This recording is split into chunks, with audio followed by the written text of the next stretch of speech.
दिक्कत हो रही हो? किसी को दिक्कत है? मैप में दिक्कत है? उसका सोल्यूशन कर देंगे भाई, दिक्कत क्यों रहेगा? जब हम हैं तो क्यों दिक्कत है? हाँ, ये है कि आपको जो पढ़ाना शुरू किए हैं ये लय ऐसा है कि आपको इस स्तर पर पटना में तो कोई ज्योग्राफी कोई नहीं पढ़ा होगा। आप किसी बच्चा के कॉपी लेकर के देख लेना कि वो क्या पढ़ के आया है और आप क्या पढ़ के जा रहे हो, ठीक है?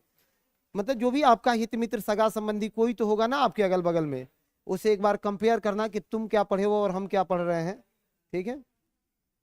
लेकिन इसके लिए यही है कि थोड़ा सा आप लोगों को सिंसियर होना ही पड़ेगा, नहीं होइएगा तो फिर गड़बड़ हो जाएगा। मेरे केवल सीरियस होने से कुछ नहीं होता है। अब 3:30 बजे आके क्लास में घुसिएगा, थोड़े समझ में आएगा, और उसके बाद जाकर के टीचर को गाली दीजिएगा तो उसे क्या होने वाला है? कुछ नहीं होने वाला है, ठीक है? चलो सुनो, कल हमने राजस्थान प्लेन को पढ़ा था, राजस्थान मैदान को पढ़ा था। राजस्थान में कोई एक ऐसा व्यक्ति जो उसका राजस्थान का फिजियोग्राफी किसी को ना समझा दे, ये बताओ। हम आपको नहीं, अब आप में कौन है जो समझा नहीं सकता है कि राजस्थान का जो है प्लेन कैसे बना है? अरे नहीं बता पाओगे राजस्थान किसी को? बता सकते हैं ना पक्का? हाँ, किसी को घेर के पढ़ा दीजिए, मेरा बात मानिए तो। अपना चाय किसी को पिलाओ रूम पर, लेकिन बैठा के उसको पढ़ाइए दो कि आओ तुमको राजस्थान का फिजियोग्राफी आज समझाइए देते हैं। होगा क्या कि आप पक्का समझ जाइएगा, जो कुछ कमी बेसी रहेगी उसी समय समझ में आ जाएगा। घेर लेना है किसी को भी। चलो, आज हम लोगों को गंगेटिक प्लेन पढ़ना था। गंगेटिक प्लेन पर बातें हो रही थी ना। गंगेटिक प्लेन पर पहला कौन सा है? गंगेटिक प्लेन पर हमारी बातें हो रही थी। हाँ हाँ, गंगा प्लेन से ऊपर भी एक पार्ट है थोड़ा सा, पार गंगा का मैदान, ट्रांस गंगेटिक प्लेन। गंगा के थोड़ा सा ऊपर वाला क्षेत्र पार गंगा का मैदान या गंगेटिक ट्रांस गंगेटिक प्लेन। ए पार गंगा के मैदान में कौन सा क्षेत्र आएगा? सीधे देख लो कि पार गंगा में कौन सा आएगा। गंगा के पार मतलब समझता है ना, गांव में बोलते थे ओ पार। कहाँ जा रहे हैं भाई? तो ओ पार जा रहे हैं, तो उसी परवा की बात हो रही है, तो गंगा के ओ पार। अब गंगा के ओ पार कौन सा प्लेन है? कौन सा प्लेन है? अरे आगे आ जाओ, पीछे खाली रहता है, आगे खाली रहता है, पीछे जाके बैठता है सब। चलो सुनो, अब पार गंगा के मैदान में दो दो संरचनाएं हैं। एक बना हुआ है पंजाब का मैदान और दूसरा है हरियाणा का मैदान। एक पंजाब का मैदान और दूसरा हरियाणा का मैदान। पंजाब के मैदान जिसे सप्त सिंधु प्रदेश कहते हैं या इंड्स इंड्स प्लेन कहा जाता है, इंड्स प्लेन कहा जाता है। आप पढ़े होंगे 5 रिवर द्वाब, 5 नदियों या पंचनद कहा जाता है, उसको पंचनद कहा जाता है। 5 नदियों का द्वाब है। द्वाब किसको बोलते हैं? फील्ड अंडर 2 रिवर्स, 2 नदियों के बीच, फील्ड अंडर 2 रिवर्स, 2 नदियों के बीच का जो भूमि हो, मैदान हो, उसे पंचनद कहा जाता है। तो पंजाब क्या है? 5 नदियों का, 5 नदियों का मैदान है। अब एक बात देखो, पंजाब में सबसे बड़ी समस्या और सबसे बड़ा बेनिफिट क्या है पंजाब में? एक तो वहां की भूमि हाईली हाईली फर्टिलाइज भूमि है, हाईली फर्टिलाइज भूमि है। क्यों? क्योंकि नदी का दोआब क्षेत्र है, जलोढ़ मृदा है, जलोढ़ मृदा है। वहीं पर निर्वनीकरण के कारण, अति सिंचाई के कारण उस भूमि में लवणीयता की वृद्धि हो रहा है और ऐसे क्षेत्रों को रेह कहा जाता है। इसी को रेह कहा जाता है। क्वेश्चन पूछा है कि पंजाब के भूमि को क्या कहते हैं? रेह कहा जाता है। हरियाणा में आएंगे तो कलर कहेंगे, हरियाणा में कलर कहेंगे, हरियाणा की समस्या अलग है। पंजाब में रेह, देखो राजस्थान में रोही, पंजाब में रेह, हरियाणा में कलर, हरियाणा में कलर। तो मेजर हेडिंग लगा लेना है trans Gangetic plain. Major heading लगा लो trans Gangetic plain, trans Gangetic plain. Major heading है ट्रांस गंगेटिक प्लेन। पंजाब का मैदान, पंजाब का मैदान ट्रांस गंगेटिक प्लेन, पंजाब का मैदान, trans Gangetic plain, trans Gangetic plain, trans Gangetic plain, पार गंगा का मैदान, पार गंगा का मैदान, पार गंगा का मैदान, ट्रांस गंगेटिक प्लेन यानी पार गंगा का मैदान, पार गंगा का मैदान है। सुनो, इस ट्रांस गंगेटिक प्लेन अभी ने समझाए हैं, पार गंगा माने गंगा के ओ पार। तो देखो गंगा, तो गंगा के ओ पार कौन भेटाएगा रे? पंजाब है, हरियाणा है कि नहीं है? आज जैसे पंजाब हरियाणा पास करो तो उत्तर प्रदेश में तो अपना गंगा ही है ना, तो उसको क्या कहेगी? आप ही बताओ क्या कहेंगे? पार गंगा कहेंगे कि नहीं कहेंगे? हाँ, ऐसे सोचना है। अब कोई लड़का सोच ली तो आज ही प्रॉब्लम खत्म, नहीं तो केवल रटते रहती पार पार पार गंगा, और कभी कभी शब्द पलट देता, कहानी इसी में डुबो के मर जाते हैं सब। ये कहानी ठीक नहीं है, ठीक है? हाँ, और नोट्स तो बनाना ही है सबको, जिसके पास जिस सब्जेक्ट का नोट्स नहीं हो समझना पढ़ाई शून्य है उसका, ठीक है? चलो मेजर हेडिंग लगा लेना है, पार गंगा का मैदान, पार गंगा का मैदान। इसमें नंबर 1 लिखिएगा पंजाब मैदान। नंबर 1 कौन सा है? पंजाब मैदान। पहला कौन सा है? पंजाब मैदान, पंजाब मैदान सबसे नंबर 1 है, पंजाब मैदान। नंबर 1 क्या है? पंजाब मैदान। पंजाब प्लेन पहला है, पंजाब प्लेन, पंजाब प्लेन सबसे नंबर 1 में है ये पंजाब प्लेन। देखो पंजाब प्लेन का निर्माण कैसे हुआ है? पंजाब प्लेन को कहते क्या है? इसे सप्त सिंधु मैदान भी कहते हैं, पॉइंट पॉइंट नोटेट करते रहना है। इसे सप्त सिंधु मैदान भी कहते हैं। This is a part of Indus, this is a part of Indus, इसे सप्त सिंधु मैदान या पार्ट ऑफ इंडस कहते हैं। पंजाब का अर्थ, पंजाब का अर्थ लिखो, पंजाब का अर्थ, पंजाब का अर्थ 5 दोआबों की भूमि है। पंजाब का अर्थ क्या है? 5 दोआबों की भूमि है। पंजाब का अर्थ 5 दोआबों की भूमि है। पंजाब का अर्थ अंग्रेजी में एक लाइन में लिखना, Punjab means land of 5 Doab, Punjab means land of 5 Doab. बहुत बढ़िया, land of 5 Doab, land of 5 Doab. यह 5, आगे आ जाइए, आगे आ जाइए आप लोग। यह 5 दोआबों की भूमि है, ठीक है? बैठ जाइए। आज से आ रहे हैं आप लोग? मैंने बीच में अब्सेंट थे कि फर्स्ट क्लास ही है? फर्स्ट क्लास ही है, थोड़ा सा डिले आ गए। चलिए, लोग का पहला क्लास है, एकदम 3 बजे का मतलब 2:55 में पहुंचना है, क्योंकि पहला क्लास जिस टीचर का होता है ना, थोड़ा सा बहुत सन की टाइप का आदमी है। समय के साथ मैं कभी भी लेट नहीं करूंगा, मैं 3 बजे का मतलब हमेशा 3 बजे शुरू करता हूँ, ठीक है? और यही कारण है कि जहाँ भी मेरी क्लासेस लगती है ना, कोचिंग वाले पहले हम ही को थमाते हैं कि ओपनर बैट्समैन यही रहेगा, इस सिस्टम को बना देगा, उसके बाद फिर आने वाले के लिए बैटिंग आसान हो जाती है। तो आप लोग कल से 2:55 में पहुंचिए, ठीक है? क्योंकि आज हमने, अभी हम लोग पढ़ रहे हैं इंडिया का फिजियोग्राफी। सबको रोक करके 2 मिनट में लोगों को क्लास में जोड़ना होगा।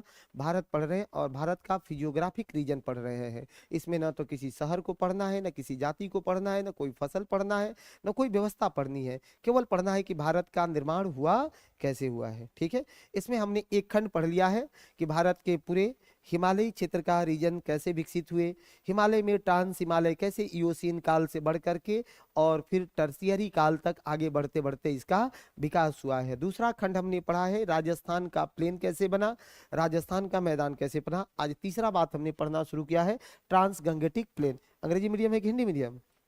हाँ ठीक है, ट्रांस गंगेटिक प्लेन यानी पार गंगा का मैदान, कि गंगा के ओ पार वाला मैदान कौन सा बना है। तो मेजर हेडिंग लगा करके, और यहाँ से क्लास में तुम लोग भी मेरा साथी बन जाओ, मेजर हेडिंग लगा लो, पार गंगा का मैदान। कौन सा? पार गंगा का मैदान। मेजर हेडिंग लगाना है क्या? पार गंगा का मैदान, पार गंगा का मैदान। ये कैसे बना है पार गंगा का मैदान भाई? अंग्रेजी वाले को लिखना होता है ट्रांस गंगेटिक प्लेन। अब पार गंगा के मैदान में 2 चीजें आता है, एक कौन कौन सा? पंजाब का मैदान। कौन सा आता है? पंजाब प्लेन, पंजाब प्लेन, पंजाब गंगा का मैदान आता है। इसका पहला हिस्सा पंजाब गंगा का मैदान, दूसरा हिस्सा होता है इसी में हरियाणा का मैदान, दूसरा हिस्सा हरियाणा का मैदान, हरियाणा का मैदान। अब एक नंबर एक को ये पंजाब प्लेन को डिस्कस करना शुरू करना कि सर ये पंजाब प्लेन कहते किसको है, पंजाब प्लेन कहते किसको है, पंजाब का मैदान क्या है? तो इसे कहते हैं सप्त सिंधु का मैदान। क्या कहा जाता है?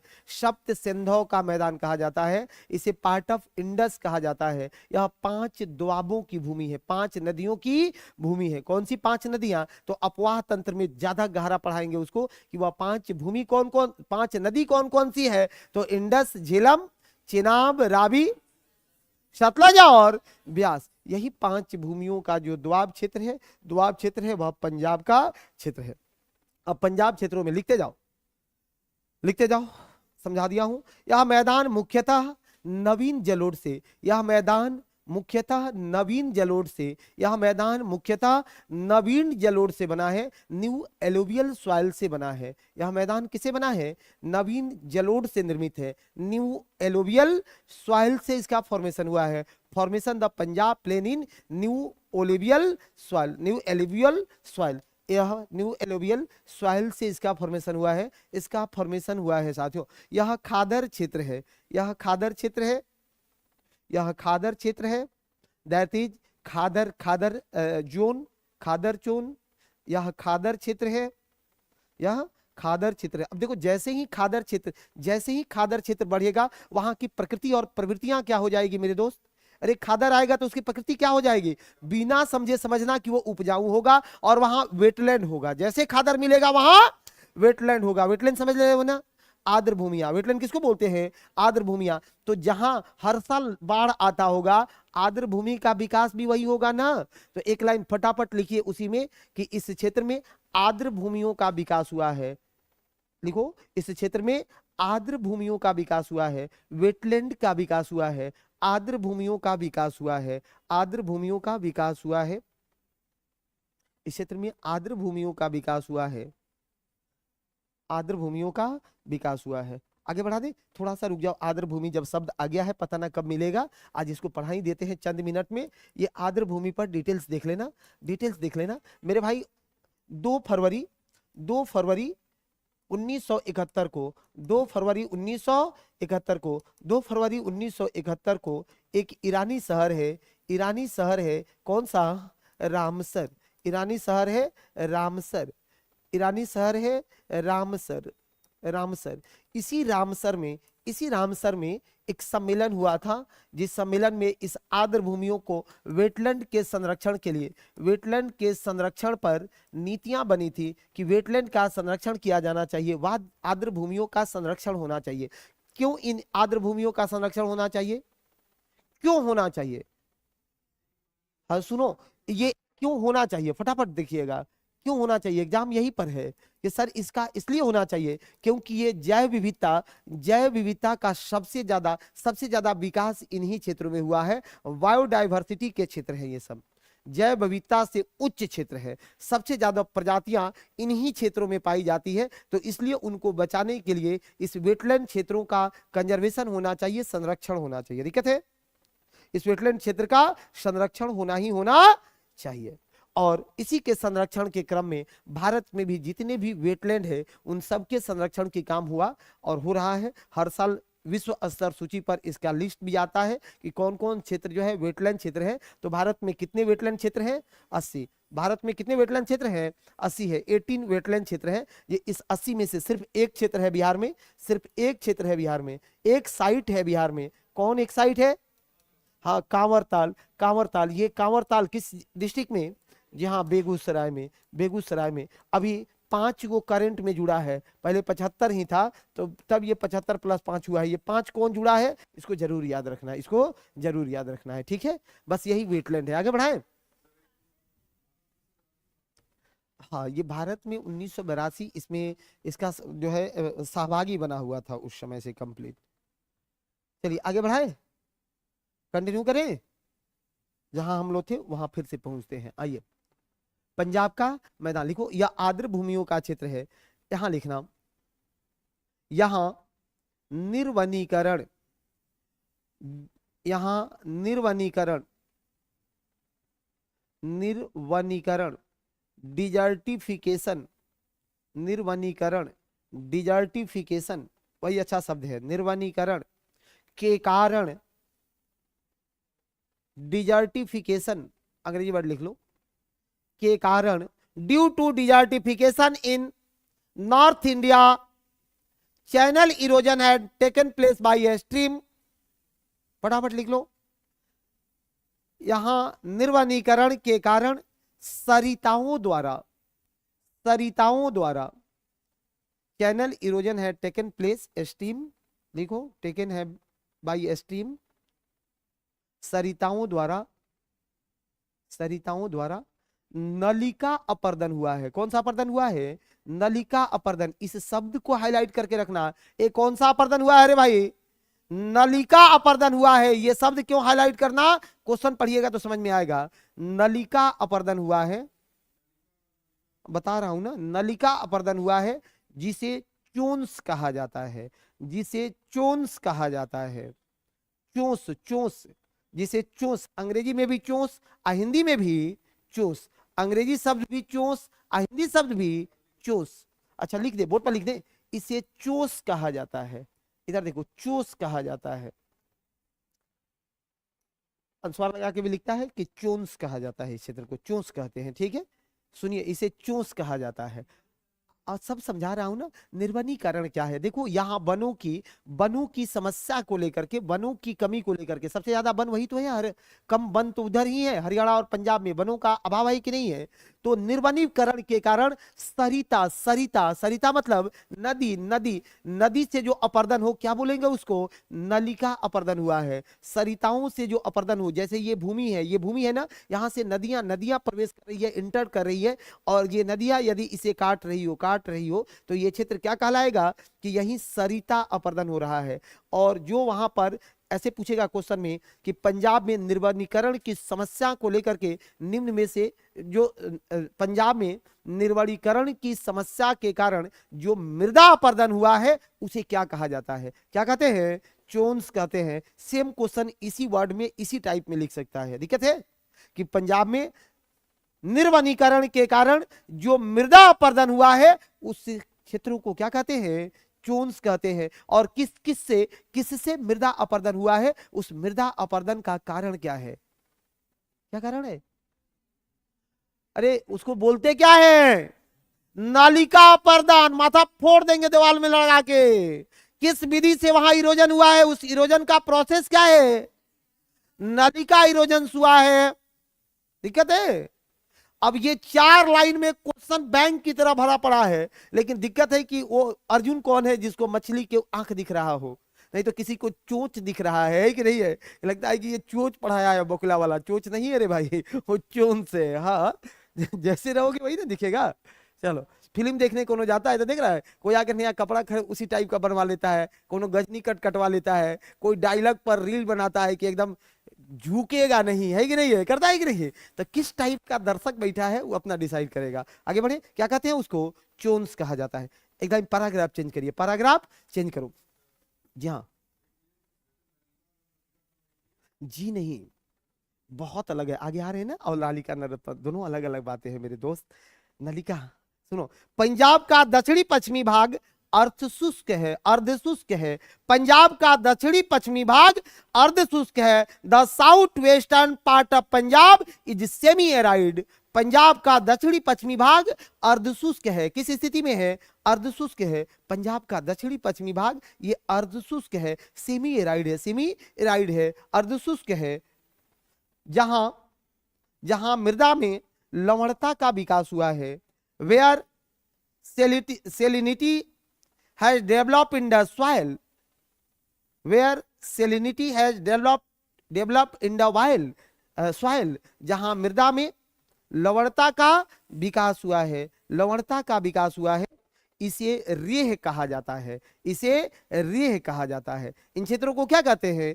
रेह कहा जाता है, इसे ही रेह कहा जाता है। कोई दिक्कत है? इसी को रेह कहते हैं। 2 बातों को आपने 2 मिनट में सीखा। एक लिखा है चोंस और दूसरा सीखा है रेह। एक कोनो ऑनलाइन किताब वाला नहीं लिखेगा, क्योंकि उसका किताबें नहीं बचाएगा अगर लिख देगा तो, ठीक है।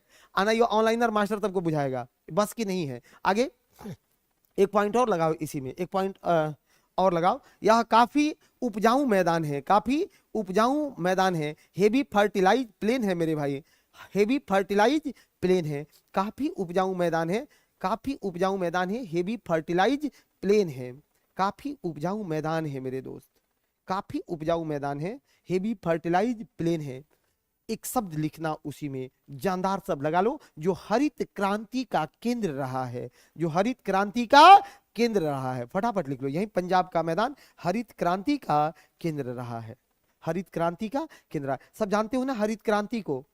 नहीं जानता होगा तो मैं एग्रीकल्चर पढ़ाऊंगा, उसमें निश्चित रूप से हरित क्रांति पर 2-4-5 घंटे की हमारी क्लासेज चलेगी, जो हरित क्रांति को एकदम कवर करते हुए चलेंगे कि हरित क्रांति में क्या था।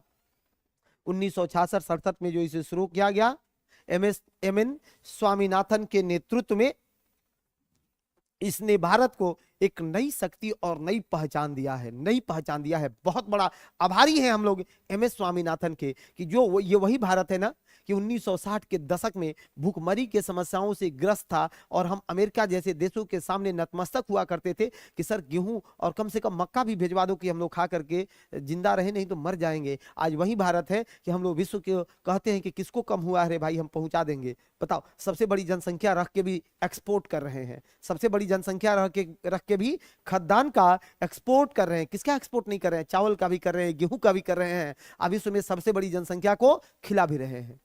ये छोटी छोटी बात है जी, लेकिन हरित क्रांति इतना ही पर खत्म नहीं होता है। आप पढ़ना भी घर पे, तो मैं एक एरिया बताते जाता हूं सब क्लास में कि पढ़ना क्या है। अब हरित क्रांति से सीधे क्वेश्चन नहीं पूछेगा, कभी आजीवन नहीं पूछेगा कि कब आया था, इसका कौन नेतृत्व किया था, वो सब दुनिया हटा दो, वहां से परीक्षा पास कर चुका है, ठीक है। वो 1980 के दशक वाले इस टाइप का क्वेश्चन बना के चल गए, अब रिटायर होने वाले हैं। आपको तो ये समझना पड़ेगा कि हरित क्रांति का इस देश पर प्रभाव क्या रहा है, हरित क्रांति का प्रभाव क्या रहा है, हरित क्रांति के लाभ क्या है। अगर हरित क्रांति में लाभ है तो हर सिक्के का दो पहलू होता है, एक हेड और दूसरा टेल, तो इसकी हानि क्या है? लाभ तो बता देगा, समस्या कहां हो जाती है? हानि पर। तो पढ़ना तो ऐसे पढ़ना। अब आज मैं नहीं बोलूंगा क्योंकि हरित क्रांति पढ़ाएंगे, नहीं तो यहां से भी शांतर हो जाएंगे क्या भाई। हाँ, अच्छी बात यही है कि उस समय के लिए रोको, लेकिन हानि पर याद रखना कि बहुत बड़ी हानियां भी है सर। क्षेत्र की विषमताओं ने, क्षेत्रीय विषमताओं ने जन्म ले लिया। अब देखो, जिन क्षेत्रों में हरित क्रांति सफल है वहां के किसान राजा की तरह मर्सिडीज से चल रहे हैं, और जिन क्षेत्रों में हरित क्रांति सफल नहीं हुआ वहां आज भी किसान सुसाइड कर रहे हैं। करेंगे नहीं कर रहे हैं?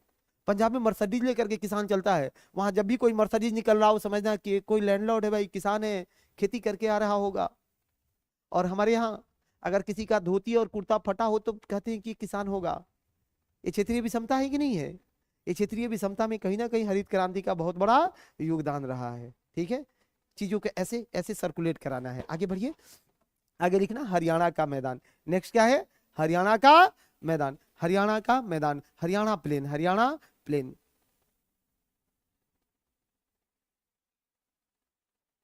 हरियाणा का मैदान। जबरदस्त बात है, हरियाणा का मैदान, हरियाणा प्लेट, हरियाणा का मैदान या हरियाणा प्लेट। अब बताओ, ये हरियाणा का जो मैदान है, हरियाणा के मैदान का फॉर्मेशन कैसे हुआ? ये घग्गर नदी द्वारा अपवहित क्षेत्र है, घग्गर नदी द्वारा जो है अपवहित क्षेत्र है। इसी क्षेत्र से घग्गर नदी का प्रवाह होता है। ये एरिया घग्गर नदी द्वारा ड्रेनेज है। अपवहित मतलब क्या बोलोगे? ड्रेनेज है। This area drain by Ghaggar river. लिखो, this area drain by Ghaggar river. यह घग्गर नदी द्वारा, ये हिंदी वाला अंग्रेजी मत लिख लेना गलतियों से, नहीं तो फिर ठीक नहीं होगा।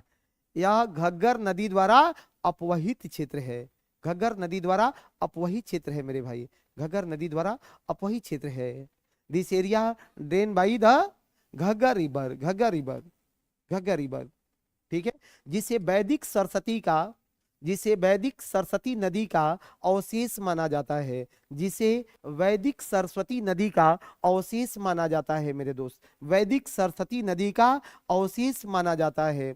विच is considered to the remains of Vedic river, remains of Vedic river, which is considered to the remains of the Vedic river, इसे वैदिक सरस्वती नदी का रिमेन रिमेन यानी अवशेष माना जाता है, अवशेष माना जाता है। दिक्कत किसी को? अब एक बात और आपसे चंद सेकेंड देखो, शुरू का ओरिएंटेशन क्लास हम लिए थे ना, हम कहे थे उस दिन कि मेरे दोस्त अपने से आंसर राइटिंग में भी समय पास मत करो। बहुत आदमी उसी दिन से लेकर के तोप लेकर के भीड़ गया था कि आ गए तो लिखिए के मानेंगे। मैं देखते रहता था, हमको पता था तो कि तुम कैसे लिखोगे, तुम तो अभी एकदम कोरा कागज हो, तुम्हारे पास जो शब्दावलियां हैं वो सिर्फ और सिर्फ कचरा है। जब तक हमारी शब्दावली तुम में प्रवेश नहीं करेगी तब तक तुम लिखना कैसे सीखोगे। अब आपसे कोई माई का लाल पंजाब मैदान पर लिखवा दे, हम कुछ नहीं सिखाए हैं, लेकिन आप जो लिख करके दे दीजिएगा जबरदस्त होगा, होगा कि नहीं होगा। आज शुरू में कह देते कि तुम लिख के ले आओ घर से पंजाब मैदान, कहाँ से लिख के लाता। इसलिए मेरे को जरूर फॉलो करना, अगर चाहते हो अच्छा करे तो ठीक है, बाकी तो बहुत दुनिया है। लिखिए, एक लाइन में लिख लेना है आपको। क्या लिख रहे थे मेरे दोस्त? हरियाणा के मैदान में क्या लिख रहे थे कि यह घग्गर नदी द्वारा ड्रेनेज, ड्रेनेज है अपवही क्षेत्र है जिसे वैदिक नदी का, वैदिक या सरस्वती नदी का अवशेष माना जाता है।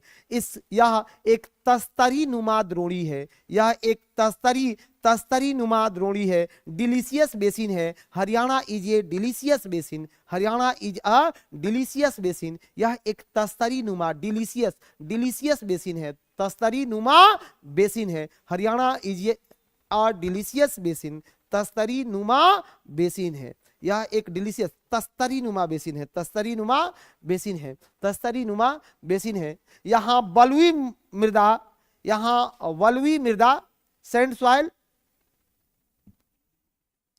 और लवणीय मृदा सेलाइन सॉइल, लवणीय मृदा को कल्लर कहते हैं, लवणीय मृदा को कल्लर कहते हैं, लवणीय मृदा को कल्लर कहते हैं, लवणीय मृदा को कल्लर कहा जाता है मेरे भाई, इस लवणीय मृदा को ही कल्लर कहते हैं। अच्छा रिपीट कर दे, यहाँ बलुई मृदा और लवणीय मृदा को कल्लर कहा जाता है, कल्लर, कल्लर कहा जाता है, ठीक है। क आधा ल ल र, कल्लर, कल्लर कहा जाता है मेरे भाई, ठीक है। देखो हरियाणा में चार बातें याद रखनी है। पहला बात क्या कि घग्गर नदी द्वारा ड्रेनेज है, अपवही क्षेत्र है। घग्गर वही नदी है जो वैदिक नदी सरस्वती का अवशेष है, जिसे नदीत्तमा कहा जाता था, नदियों की माँ, सबसे पवित्र नदी प्राप्त है, क्योंकि वेदों की रचना वहीं पर हुई थी, वहीं पर हुई थी। और यही हरियाणा क्षेत्र का जो फिजियोग्राफिक है वो कैसा है, द्रोणीनुमा संरचना है, जहां बलुई मृदा और लवणीय मृदा को कल्लर के नाम से जाना जाता है। पार हिमालय खत्म, अब पार गंगेटिक प्लेन खत्म। अब आ जाएंगे गंगेटिक प्लेन पर। मेजर हेडिंग लगा दो, गंगा का मैदान। मेजर हेडिंग लगाना है गंगा का मैदान, मेजर हेडिंग लगा देना है गंगा का मैदान मेरे भाई। ऐसी संरचना बना होगा तस्तरी, ठीक है, ऐसे बना होगा, ढलान होगा, स्लोप होगा उसमें, ठीक है। चलिए यहां देखना, गंगेटिक प्लेन, गंगा का मैदान, गंगेटिक प्लेन, गंगा का मैदान। अब इस गंगा के मैदान को, गंगेटिक प्लेन को कितने भाग में, तीन भागों में बांटा गया है। एक अपर गंगेटिक प्लेन, अपर गंगेटिक प्लेन, अपर गंगेटिक प्लेन, अपर गंगेटिक प्लेन, अपर गंगेटिक प्लेन, ऊपरी गंगा का मैदान, ऊपरी गंगा का मैदान।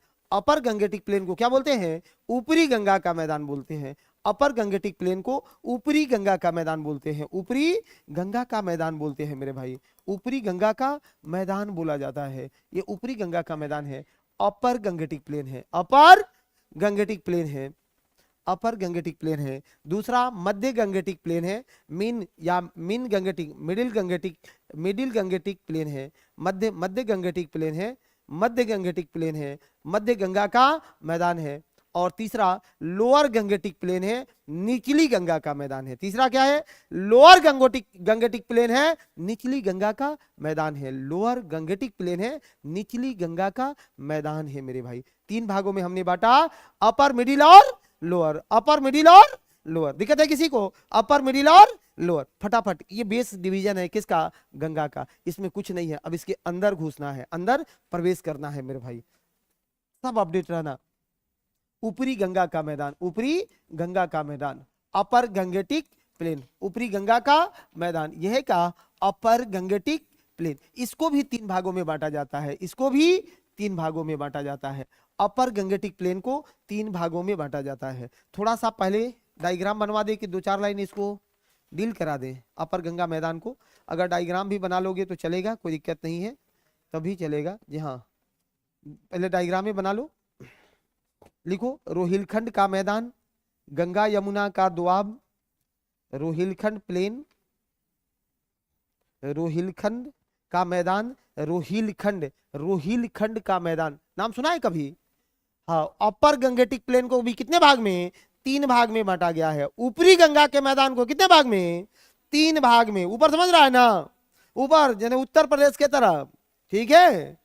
आ मध्य में हम लोग हैं, आ नीचे में बंगाल है। गंगा को 3 फिजियोग्राफिक डिवीजन है प्लेन क्षेत्रों में। सबसे ऊपर वाले ऊपरी गंगा के मैदान को 3 भागों में, पहला कौन सा है? रोहिलखंड का मैदान। पहला क्या है? रोहिलखंड का मैदान, रोहिलखंड का मैदान। ऐसे लिखना है कि एकदम मजा आ जाए पढ़ करके, ठीक है। रोहिलखंड का मैदान, रोहिलखंड प्लेन। दूसरा क्या है मेरे भाई? दूसरा है गंगा यमुना का दोआब। दूसरा क्या है? गंगा यमुना का दोआब। सेकेंड है गंगा यमुना का दोआब, गंगा यमुना का दोआब मेरे भाई, गंगा यमुना का दोआब।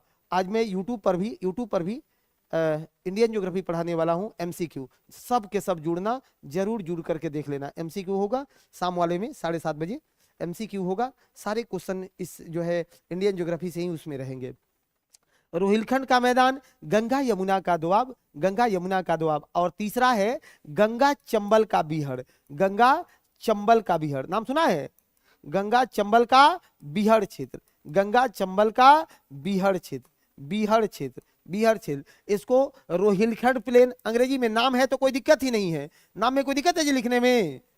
रोहिलखंड, रोहिलखंड का जो है मैदान, तो रोहिलखंड प्लेन लिख लो, रोहिलखंड प्लेन लिख दो। गंगा यमुना दोआब, तो गंगा यमुना दोआब है। यहाँ चंबल, गंगा चंबल का बीहड़ है। बीहड़ का नाम सुना है? हाँ, बीहड़ क्या होता है? एक मूवी आया था, मैं तो पान सिंह तोमर, कि सर लुटेरे तो संसद में बैठे हैं, बिहार में तो बागी रहता है, ऑन कैमरा, क्योंकि मूवी का डायलॉग है। पान सिंह तोमर ने क्या कहा कि सर लुटेरे संसद में बैठे हैं और बिहार में तो बागी रहते हैं। वो एक खड्डनुमा संरचना बनता है चंबल नदियों के द्वारा। जब चंबल को पढ़ाएंगे ना तो उस समय पढ़ा देंगे कि क्यों खड्डनुमा आकृति बनती है, जो पूरे चंबल का बीहड़ है। जैसे गंगा नदी का दियरा है, कभी नाम सुनिए ना, तो वैसे ही चंबल वाले उन क्षेत्रों को बीहड़ कहा जाता है। क्यों बीहड़ बोलते हैं? क्योंकि वहां स्ट्रक्चर जो बना है ना, खड्डनुमा स्ट्रक्चर है, खड्डा खड्डा बना करके चलता है, ठीक है। तो आराम से फूलन देवी टाइप का आदमी उसमें सोया हुआ है और फिर एक बार में इक्कीस को साफ कर रहा है। नाम सुना है फूलन देवी का? वही बिहार की जो 10 रानी हुआ करती थी फूलन देवी, उस पर मूवी भी बना हुआ है। जब नौकरी लग जाए तो सबको देखना, सबको देखना। ऑनलाइन वाले जो जुड़े हो, आपको कोई दिक्कत नहीं हो रही है मेरे भाई? फटाफट बताना, एक बार लिख दो, यस लिख दो, कोई दिक्कत नहीं हो रही है किसी को? बीहड़, ठीक है, बीहड़ ही होगा, बीहड़ ही होगा, ठीक है। उसको नाम है बीहड़ ही लिख देना है। चलिए आगे लिखो। थोड़ा सा गंगेटिक प्लेन को 2 लाइन में डिस्कस कर लेना, फिर आते हैं आगे। गंगेटिक लाइन में को 2 लाइन में ऊपरी गंगा के मैदान को लिख लेना। ऊपरी गंगा का मैदान जो शुरू कहां से होता है? ऊपरी गंगा का मैदान शुरू कहां से हो रहा है? कहां से शुरू हो रहा है?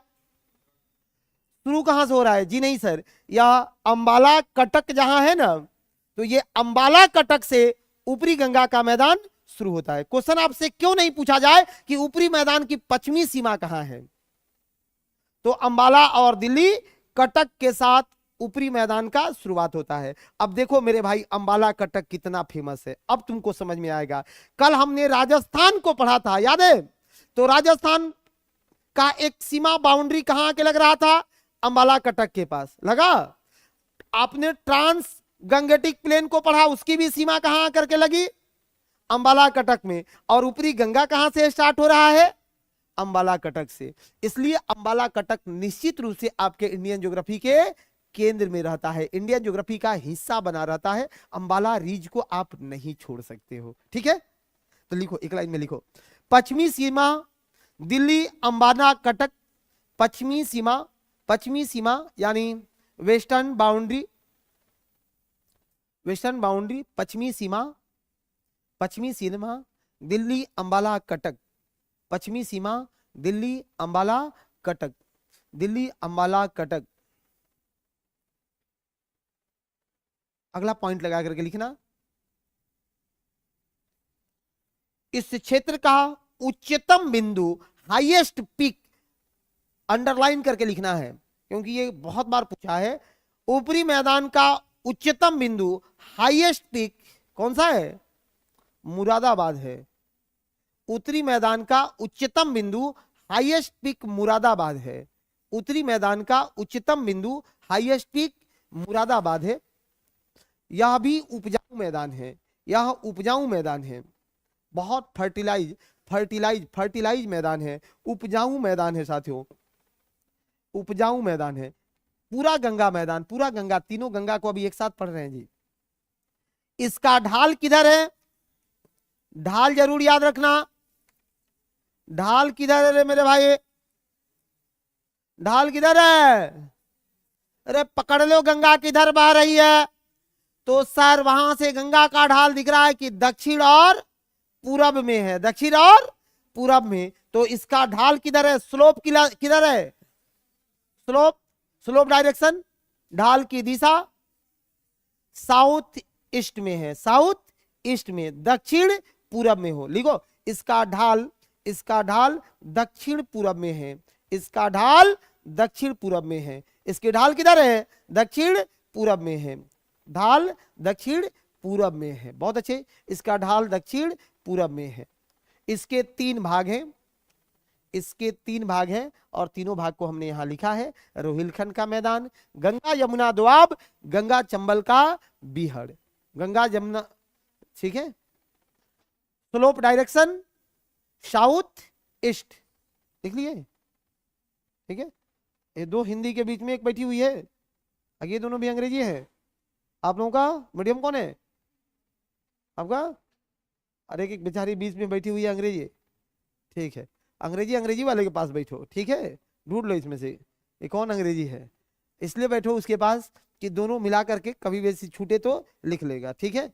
अब हिंदी वाले के पास बैठो, कारण कि कहीं छूट ही गया तुम्हारा 2 शब्द तो क्या करना, अंग्रेजी वाले में कैसे झांकोगे। चले आगे लिखिए, पहले लिखना रोहिलखंड का मैदान, रोहिलखंड का मैदान, मुरादाबाद उत्तर प्रदेश में है मैडम। रोहिलखंड का मैदान, मेजर हेडिंग लगाना है किसको? रोहिलखंड का मैदान, रोहिलखंड का मैदान भाई, रोहिलखंड का मैदान, रोहिलखंड का मैदान। अब ये रोहिलखंड का मैदान नाम सुना है कभी? नहीं। लिखो, रोहिला नामक जनजाति के नाम पर, रोहिला नामक जनजाति के नाम पर, रोहिला नामक ट्राइबल्स अफगान जनजाति के नाम पर,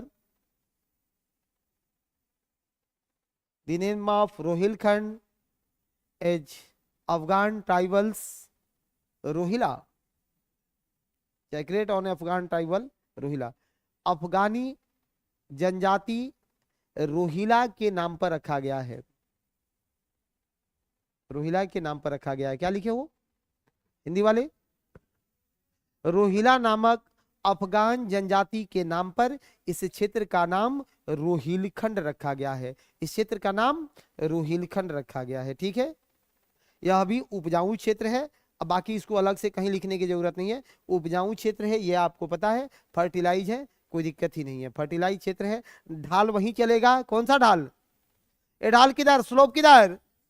वही दक्षिण से दक्षिण पूरब की ओर। ढाल किधर है? दक्षिण पूरब की ओर, दक्षिण से पूरब की ओर नहीं, दक्षिण पूरब की ओर मेरे दोस्त। ये देखो, दक्षिण पूरब की ओर इसका स्लोप है, दक्षिण पूरब की ओर इसका स्लोप है। दूसरा कौन सा है? गंगा यमुना का दोआब। दूसरा क्या है? गंगा यमुना का दोआब।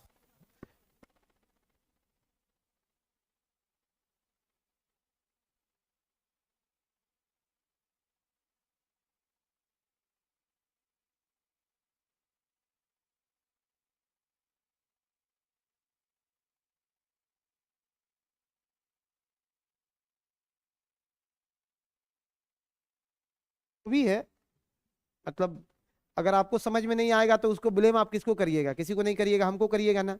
लेकिन ये कैसे पता है आपको कि हमने 50 मिनट में क्या क्या पढ़ा दिया। ठीक है, सुनो, एक टीचर भी मजबूर है। गंगा यमुना का दोआब, गंगा यमुना का दोआब, मेरे दोस्त गंगा यमुना दोआब में लिखना फटाफट। विश्व का सबसे बड़ा, विश्व का सबसे बड़ा लार्जेस्ट द्वाब है, लार्जेस्ट द्वाब इन वर्ल्ड, विश्व का सबसे बड़ा द्वाब है, लार्जेस्ट द्वाब इन वर्ल्ड, विश्व का सबसे बड़ा द्वाब है गंगा यमुना का द्वाब, विश्व का सबसे बड़ा द्वाब है गंगा यमुना का द्वाब। दूसरा फर्टिलाइज भी है, उपजाऊ भूमि है। आपको पता है मेरे दोस्त, सुनो, आज तक जिस डेंसिटी, जिस जो है राजवंश ने गंगा यमुना के द्वाब पर कब्जा रखा, वो भारत का सबसे मजबूत साम्राज्य कहलाता था। कहलाता था कि नहीं, कभी ख्याल है आपको? मगध भी देखो, इन्हीं द्वाबों का परिणाम तो रहा था। और जब जब जिस जिस क्षेत्र में ये गया, वो क्षेत्र विकसित होता गया। तो लिखना, विश्व का सबसे बड़ा द्वाब है, विश्व का सबसे बड़ा द्वाब है। इसकी आकृति त्रिभुजाकार है। शेप कैसा है? त्रिभुजाकार है। गंगा यमुना द्वाब का शेप क्या है मेरे भाई? त्रिभुजाकार है। इसका शेप ट्रेंगुलर है, शेप ट्रेंगुलर है, इसका आकृति त्रिभुजाकार है। अब यहां एक गजब नाम काम का चीज है, लोयस। एक शब्द आएगा लोयस, एग्जाम यहां घुस रहा है। यहां क्या है? लोयस किसको कहते हैं? कि पवन के द्वारा, वायु के द्वारा जो मृदा को उड़ा करके यदि कहीं स्तंभों का, स्तूपों का निर्माण किया गया हो, उसी को लोयस कहा जाता है, उसी को लोयस कहा जाता है। नाम याद रहेगा? जी हाँ, पवन द्वारा, पवन द्वारा यदि मृदा को, धूल को उड़ा करके, पवन द्वारा उड़ाई गई धूलों के निक्षेप से बना हुआ जो जमाव है, वही जमाव लोयस कहलाता है। अब इसको कॉपी में जो चौथाई छोड़ते हो ना, उसमें इसको डिफिनेशन को लिख करके रखो। मेन स्ट्रीमिंग में नहीं लिखना है ये सब। जैसे मैं लोयस केवल नाम लिखा के आगे बढ़ जाऊंगा, तो आप लिखते हो ना, तो कोपिया में चौथाई छोड़ते हो, उसको घुमा के तुरंत लिखो लोयस, लोयस पर डैश दो कि लोयस क्या है। तो पवन द्वारा उड़ाकर लाई गई मिट्टी के जमाव से बना हुआ संरचना लोयस कहलाता है। लिख लो, जमाव से बना हुआ संरचना क्या कहलाता है? लोयस कहलाता है। सब मैंने लाइन में लिख लिया, चलो कोई बात नहीं। हाँ, इसी को लोयस कहते हैं। लोयस, रुको, लोयस मतलब ये मिक्सअप होता है किसके द्वारा? जो पवन द्वारा, वायु द्वारा, विंड द्वारा जो फ्लो करके लाई गई जो है धूलकण है, उसी से फॉर्मेशन हुआ है लोयस का। विंड फॉर्मेशन कॉल्ड लोयस, ऐसे करके लिख लो, लिखो एक लाइन में। हाँ, कयाल तो उत्तराखंड में चलिएगा ना। लोयस जो मिट्टी को उड़ाकर लाता है, उसको क्या बनता है? लोयस। एक लाइन लिखिए फटाफट। यहां पवन निक्षेप से, यहां पवन निक्षेप से, वायु से, विंड से लोयस, लोयस जलोढ़ मिट्टी से मिश्रित है, यानी it is mix with alluvial soil and loess, alluvial soil and loess, alluvial soil and loess. यहां की जो मृदा है वो कैसे? तो लोयस जलोढ़ से मिश्रित है, लोयस और जलोढ़ से मिश्रित है। सुनो, ये गंगा यमुना की दोआब की जो मृदा है, जो सॉइल है, ये सॉइल क्या है? तो सर ये मिक्सअप है, यह मिक्सअप है। किसका मिक्सअप है रे दोस्त? फटाफट बताओ। तो एक एलुवियल का, एक एलुवियल का, एलुवियल सॉइल का और जलोढ़ मृदा का, प्लस लोयस का, एलुवियल सॉइल और लोयस का। इतना ही पढ़ा रहे हैं कि गंगा जमुना दोआब की जो मृदा है, यह मिक्सअप है किसके? एलुवियल सॉइल और लोयस का, एलुवियल सॉइल और लोयस का, जिन्हें भूर मृदा कहते हैं। अब ये काम का शब्द मिला, इसी को भूर मृदा कहा जाता है। भ लिखना, अंग्रेजी में भी BHUR, ये भूर मृदा कहा जाता है, इसी को भूर सॉइल कहा जाता है, भूर मृदा कहा जाता है। देख रहा है ना, हर स्टेट में अलग अलग नामें आ रही है। यात्रा हमारा रोही से शुरू हुआ था, रोही राजस्थान में, रोही राजस्थान में, चोनसम ने पढ़ा पंजाब में, चोनसम ने पढ़ा पंजाब में, रेह को पढ़ा है पंजाब में, कल्लर पढ़ा, कल्लर कहां पढ़े थे, हरियाणा में, और आज गंगा जमुना के दोआब में हमने एक नया नाम पढ़ा, क्या, भूर मृदा का। गंगा यमुना के दोआब की मृदा को क्या कहते हैं, भूर मृदा कहते हैं। दिक्कत है नहीं है, लिखो एक लाइन फटाफट लिखना, भूर कहा जाता है। इस क्षेत्र में भौम जल में आर्सेनिक की मात्रा ज्यादा है, मतलब अंडरग्राउंड वाटर में आर्सेनिक की मात्रा ज्यादा है, भौम जल में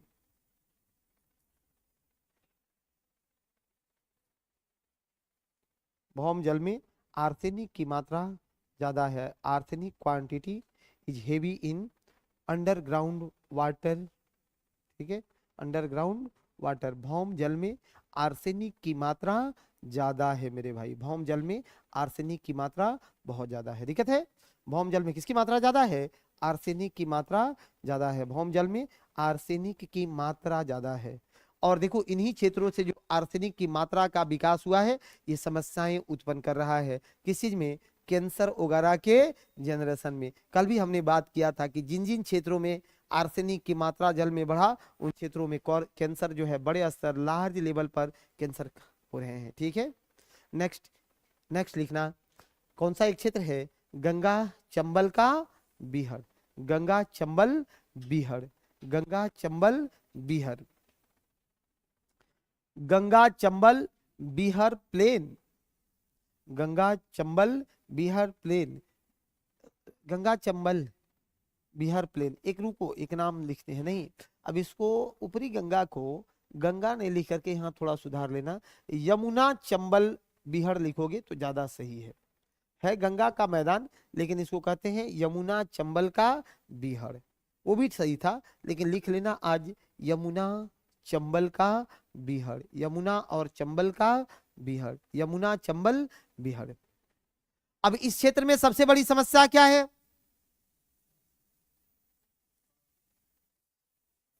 इस क्षेत्र में सबसे बड़ी समस्या क्या है मेरे भाई, गंगा जो है यमुना चंबल बीहड़ की सबसे मोर या कोर प्रॉब्लम क्या है, कह देना कि सर इधर जो है बहुत अति पशुचारण की समस्या है, अति पशुचारण की समस्या है। अति पशुचारण जहां होगा वहां मृदा अपरदन कम होगा कि ज्यादा होगा, मृदा अपरदन बढ़ेगा। अब उस मृदा अपरदन को नलिका अपरदन है कि अवनलिका अपरदन है, अवनलिका अपरदन है। बिना बता दिए कि नहीं बता दिए, क्यों अवनलिका है कि सर उसी में किसी भी नदी वगैरह का कोई योगदान नहीं है, वो तो पशुओं के खुर से टूट करके इसका इरोजन हो रहा है, इसका अपरदन हो रहा है, तो वो अवनलिका अपरदन की समस्या है। आज भी परीक्षा में पूछ रहा है बार बार कि यमुना चंबल क्षेत्रों की कृषि में सबसे बड़ी समस्या क्या है, तो एक तो है वहां अवनलिका अपरदन की समस्या है। वो क्यों जनरेट हुआ, तो अति पशुचारण से, किससे उत्पन्न हुआ है, अति पशुचारण से। और दूसरा समस्या क्या है उधर, कि अवैज्ञानिक की कृषि, अनसाइंटिफिक एग्रीकल्चर को लेकर के, अवैज्ञानिक की कृषि को लेकर के, अवैज्ञानिक की कृषि और अति पशुचारण, याद रहेगा। बिहार क्षेत्रों में कृषि पिछड़ेपन का, लिखो मत, कृषि पिछड़ेपन का निम्न में से कौन सी समस्या है, पहला अति पशुचारण, दूसरा मृदा अपरदिक जो है मृदा अति पशुचारण, और अवैज्ञानिक कृषि, अवैज्ञानिक कृषि।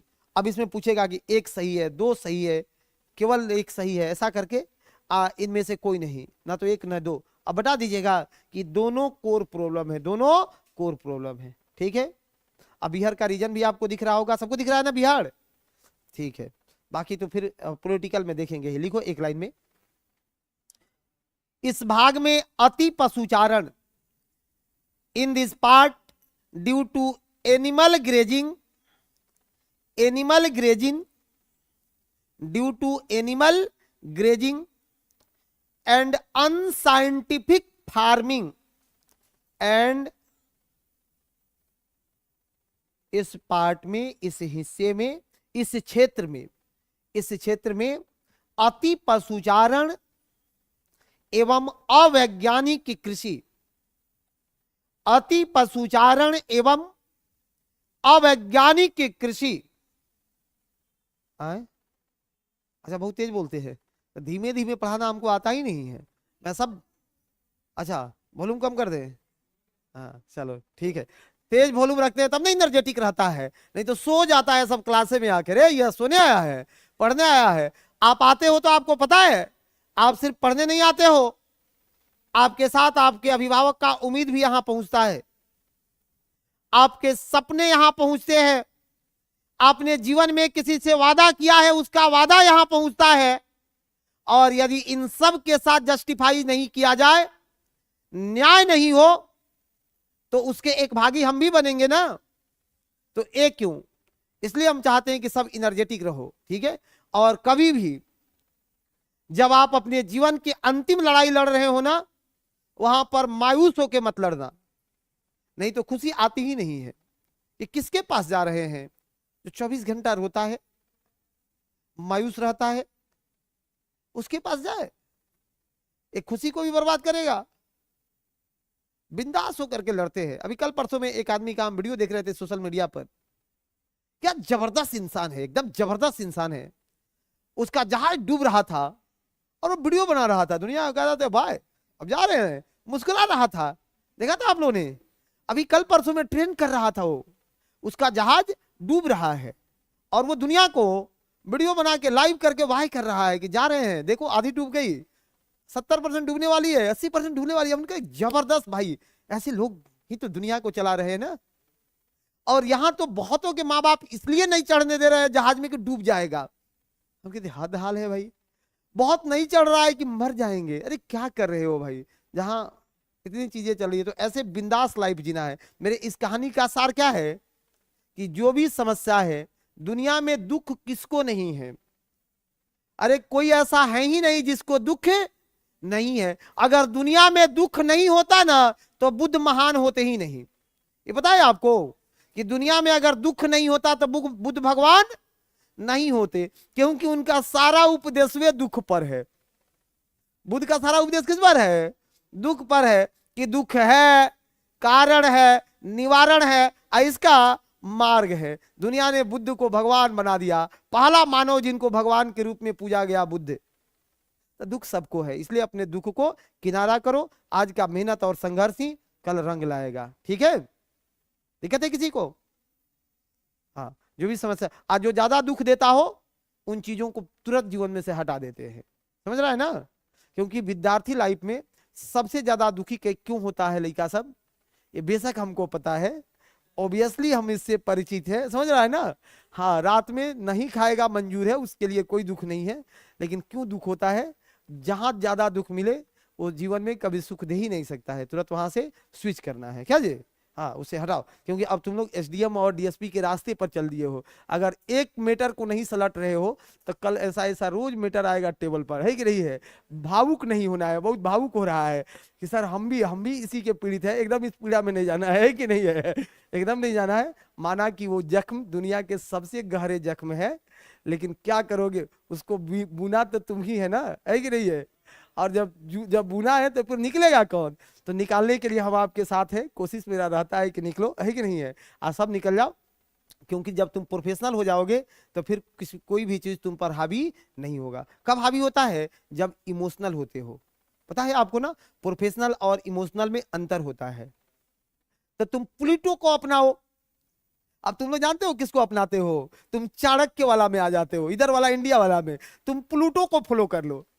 प्लूटो ने क्या कहा? सर आनंद ही जीवन है, और हाँ, ये सब जीवन एक समझौता है जिससे आनंद मिल रही है, समझो समझौता है, नहीं मिला तुरंत कैंसिल करो, फिर अगले आनंद प्राप्ति की प्रयास, है कि नहीं है? और इस प्रयास में करियर डूब जाता है।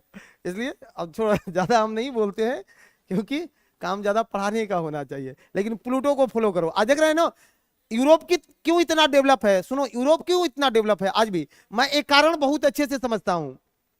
नॉर्वे में, थोड़ा विषयांतर होकर के 5 मिनट बोलेंगे, नॉर्वे में आज जो है यूथेनेसिया, जानते हो ना, इच्छा मृत्यु, एक्टिव यूथेनेसिया लीगल है, एक्टिव यूथेनेसिया लीगल है, सक्रिय इच्छा मृत्यु वहां पर लीगल है। कि कोई भी व्यक्ति अगर जीने का नहीं मन कर रहा है तो कोर्ट में जाएगा और कहेगा भाई अब हमको नहीं जीना है, कोर्ट कहेगा ठीक है तुमको भेज देते हैं, चल जा, उसको भेजवा दिया जाएगा, वो चल जाएगा। और अपने यहां यदि अगर ये हो जाए तो पता चलेगा 1/3 युवा कोर्ट में अपड्यूट के लिए खड़ा है। अरे ऐसे देश के युवा कैसे आईएएस बनेंगे, बताओ, तुम ही बताओ। सब पहुंच जाएगा ही नहीं कोर्ट में कि आप चलते हैं भाई, कोनो बढ़िया तरीका से पहुंचा दो यहां से, अब नहीं जीना है। तो क्यों नहीं जीना है, तो दोस्त ने दगा किया है। अरे दोस्त ने दगा किया है, बाहर में जाए दोस्त, कैरियर बनाओ, है कि नहीं है, एसडीएम डीएसपी बनो, वहां रोज दोस्तियां आती हैं और जाती हैं, जैसे प्रोफेशनल आप बन जाओगे, ये सारा इमोशनल चीजें। और जानता है जितना आदमी इस दुनिया में मेरे दोस्त प्रोफेशनल नहीं है, वही इमोशनल का शिकार हुआ है। एक लाइन में, कि जो पढ़ाई में प्रोफेशनल नहीं है वो इमोशनल पर ब्लैकमेल होता है। और जहां प्रोफेशनल तुम बना कि देखो अभी पढ़ने का टाइम है, ये सब गप करने का टाइम नहीं है, गप करने का एक समय रखते हैं, तो इसको तो डर है सबको, दोनों जेंडर को, एक जेंडर को थोड़े, सबको डर है कि जहां समय नहीं दिया तो पता चला कि पार्टी स्विच कर जाएगा, फिर अगला तलाशने में दिक्कत होगी। अरे तो स्विच कर जाएगा तो स्विच कर जाएगा, बात है कि नहीं है ना। कभी कभी देखो बहुत सारा ज्ञान, अब तो ये बड़ी विषयांतर हो के आज हम बोल दिए, बहुत बहुत ज्ञान हम लोगों को मिलता है। कभी ट्रेन में बैठ गए, है कि नहीं है, कभी बस में बैठ गए और एकदम वहां पर छुप छुप के सुनते रहते हैं, कोनो कोनो बैठ गया बगल में, देखते हैं एक्टिविटी क्या चल रही है दुनिया की, सर, है कि नहीं है। और हम भी विद्यार्थी से ही टीचर बने हैं, ऐसा तो नहीं कि टीचर अवतार लिए हैं। तो विद्यार्थी लाइफ की सबसे बड़ी चैलेंज यही है, ठीक है, इससे बच जाओ, इससे बचिए। छोड़िए, अब आगे मत बोलवाना है, आगे बढ़ाओ, आने दो हमको द्वापर आने दो, निकलो इससे।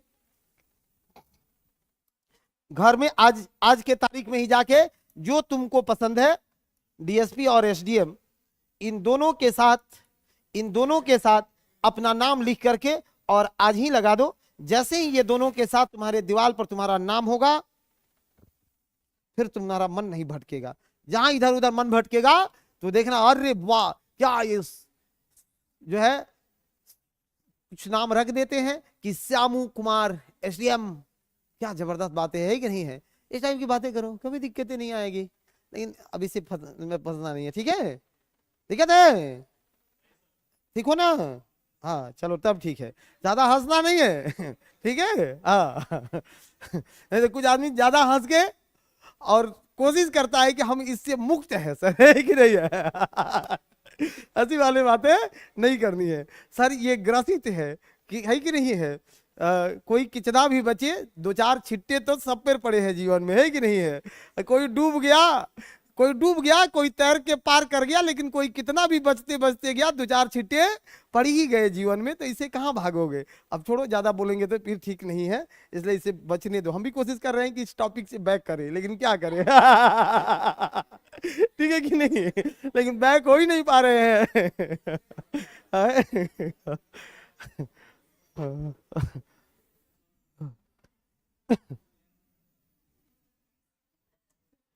चलिए ठीक है। मध्य गंगा का मैदान लिखना, कहाँ थे हम लोग भाई,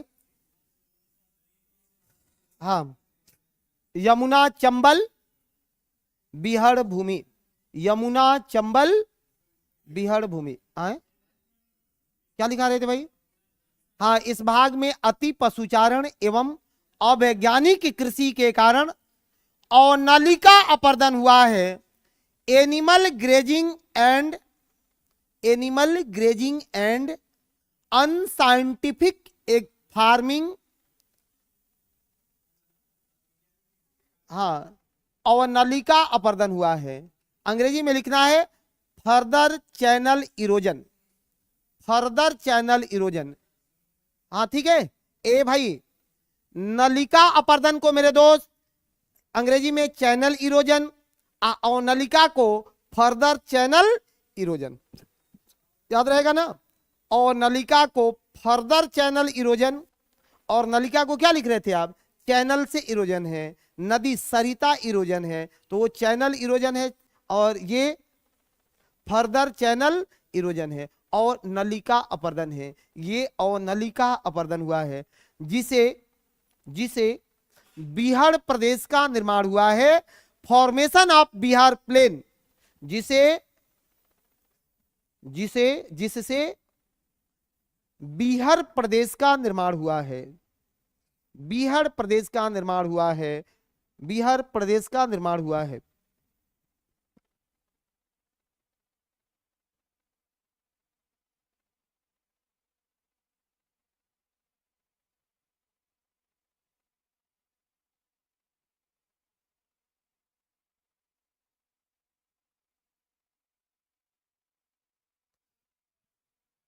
चलो भाई, इससे क्या हुआ है, बिहार प्रदेश का निर्माण हुआ है। एकदम मजे में हो, आगे लिखना, एक पॉइंट और लिखो मेरे दोस्त, एक पॉइंट मेजर हेडिंग लगा दो, मध्य गंगा का मैदान। चलो खत्म करना है आज गंगा मैदान को। मध्य गंगा का मैदान, middle middle middle Gangetic plain, middle Gangetic plain, मध्य गंगा का मैदान, middle Gangetic plain, middle Gangetic plain, middle Gangetic plain, middle Gangetic plain, Gangetic plain, मध्य गंगा का मैदान। ये आ गया हम लोगों का अपना वाला मैदान। मध्य गंगा के मैदान में ही हम लोग वास करते हैं। इसका भी 3 डिवीजन, इसका भी 3 डिवीजन। कौन कौन, एक अवध का मैदान, अवध प्लेन, सबसे पहला अवध का मैदान, अवध का मैदान, सबसे पहला अवध का मैदान क्या है ये मेरे भाई, अवध प्लेन, इसी को बोलते हैं अवध प्लेन, अवध का मैदान, अवध का मैदान। दूसरा है एक अवध का मैदान और दूसरा मिथिला का मैदान। सेकंड क्या है, मिथिला का मैदान। पहला अवध प्लेन, अवध का मैदान, पहला Awadh plain, second Mithila plain, Mithila का मैदान, पहला अवध का मैदान और दूसरा है मिथिला का मैदान, मिथिला प्लेन। देखो बहुत आसान है, मिडिल मिडिल गंगेटिक प्लेन को पढ़ना बहुत आसान है। कैसे आसान है मेरे भाई, कि राम से सीता के यहां पहुंचा देना है, नहीं पहुंचा दिए, अवध में राम आए हैं, सुनता दिन रात, हाँ उधर मिथिला में हाँ सीता आई है, जनक दुलारी पहुंची, और यही पूरे गंगेटिक प्लेन में है। देखो बड़े राज्यों का विकास इन्हीं क्षेत्रों में हुआ। क्यों क्षेत्र, एक तो इसको लिखवा देते हैं, पहले लिख लो इसको, मिथिला का मैदान, मिथिला प्लेन, मिथिला मिथिला प्लेन, मिथिला का मैदान कॉपी में बना लेना है। और जो तीसरा है वो है मगध का मैदान, मगध प्लेन, मगध का मैदान, मगध प्लेन, मगध का प्लेन, ठीक है। मिडिल गंगेटिक प्लेन को कितने पार्ट में हमने डिवीजन किया, 3 भाग में, अवध का मैदान, मिथिला का मैदान और मगध का मैदान। अवध, मिथिला और मगध, जीवन में नहीं भूलना है, अवध, मिथिला और मगध। अब इस मध्य गंगा मैदान की सबसे बड़ी विशेषता क्या है, एक बार पहले ओवरऑल लिखो, इसका ढाल किधर है, स्लोप किधर है, स्लोप किधर है,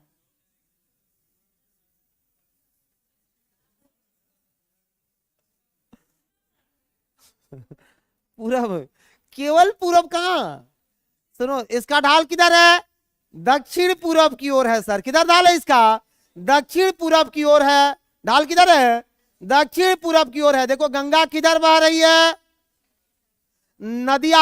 नदियां अपने मार्ग में किसका धारण करती है, किसको धारण करती है, तो स्लोप का। नदियां धारण करती है किसको, स्लोप का, स्लोप का धारण करती है ना। जैसे स्लोप होगा नदी का प्रवाह दिशा भी वैसे ही बनेगा। तो मध्य गंगेटिक प्लेन का प्रवाह दिशा क्या है, स्लोप क्या है, साउथ ईस्ट है। स्लोप किधर है, साउथ ईस्ट है। लिखो ढाल दक्षिण पूरब है, दक्षिण पूरब है, बाढ़ प्रभावित क्षेत्र है, बाढ़ प्रभावित क्षेत्र है।